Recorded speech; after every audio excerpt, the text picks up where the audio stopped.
ബുദ്ധിയുള്ള ഭാര്യയോ യഹോവയുടെ ദാനം. സദൃശവാക്യങ്ങൾ 19:14. ഈ ബുദ്ധിയുള്ള ഭാര്യയെ നമുക്ക് കാണാൻ പറ്റുന്നത് പുറപ്പാട് പുസ്തകം 2-ാം അധ്യായത്തിലെ ആ കുടുംബത്തിലാണ്. ഒരു ലേവി കുടുംബം. അമ്രാമും യോഖെബേദുമാണ് ആ കുടുംബത്തിലെ ഭാര്യയും ഭർത്താവും. പ്രതിസന്ധികളുടെ നടുവിലാണ് ഇന്നവർ. ഫറോയുടെ അടിമകളായി ഈജിപ്തിൽ താമസിക്കുന്നു.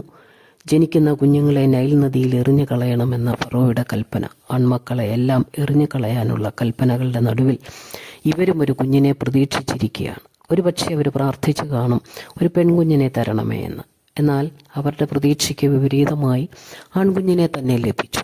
ആ ആൺകുഞ്ഞിനെ 3 മാസം അവർ ഒളിച്ച് പാർപ്പിച്ചു.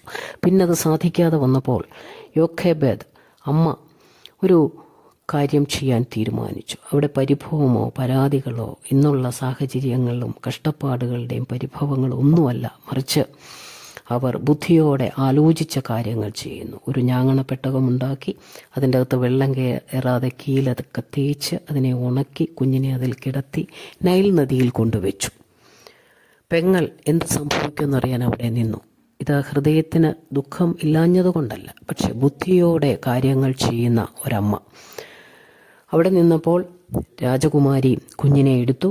പെങ്ങൾ ചോദിക്കുന്നു, അവൻ്റെ പെങ്ങൾ ഫറോൻ്റെ പുത്രിയോട് ഈ പൈതലിന് മുല കൊടുക്കേണ്ടതിന് ഒരു എബ്രായ സ്ത്രീയെ ഞാൻ ചെന്ന് വിളിച്ചു കൊണ്ടുവരണമോ എന്ന് ചോദിച്ചു.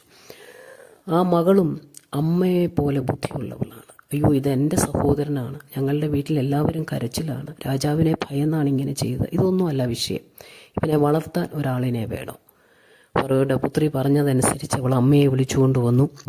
ഫറോയുടെ പുത്രി പറയുന്നു, ഞാൻ നിനക്ക് ശമ്പളം തരാം. ലോകത്തിൽ മകനെ വളർത്താൻ ശമ്പളം മേടിച്ച ഒരമ്മ അവരുടെ ബുദ്ധിപരമായ പെരുമാറ്റം കൊണ്ട് കുഞ്ഞിനെ വളർത്തിയെടുത്തു. നമുക്കറിയാവുന്ന പോലെ ലോകത്തിലെ ഏറ്റവും സൗമ്യനായ വലിയ ജനക്കൂട്ടത്തെ ഈജിപ്തിൽ നിന്ന് ദൈവ നാട്ടിലേക്ക് നയിച്ച മോശയെ വളർത്തിയെടുക്കുവാൻ ഒരു ബുദ്ധിമതിയായ അമ്മയെ ദൈവം കണ്ടെത്തി. നമ്മുടെ ജീവിതത്തിൽ നമുക്ക് ബുദ്ധി ഉള്ളവരായി കുടുംബത്തിൽ ജീവിക്കാം. അതിൻ്റെ പിന്നിൽ ദൈവത്തിൻ്റെ കൃപയ്ക്കായി നമുക്ക് അപേക്ഷിക്കാം. പരിഭവങ്ങളും പരാതികളും എല്ലാം മാറ്റിവെച്ചിട്ട് ദൈവകൃപയിൽ ആശ്രയിച്ച് മുന്നേറാം. അതിന് ദൈവം നമ്മെ സഹായിക്കും.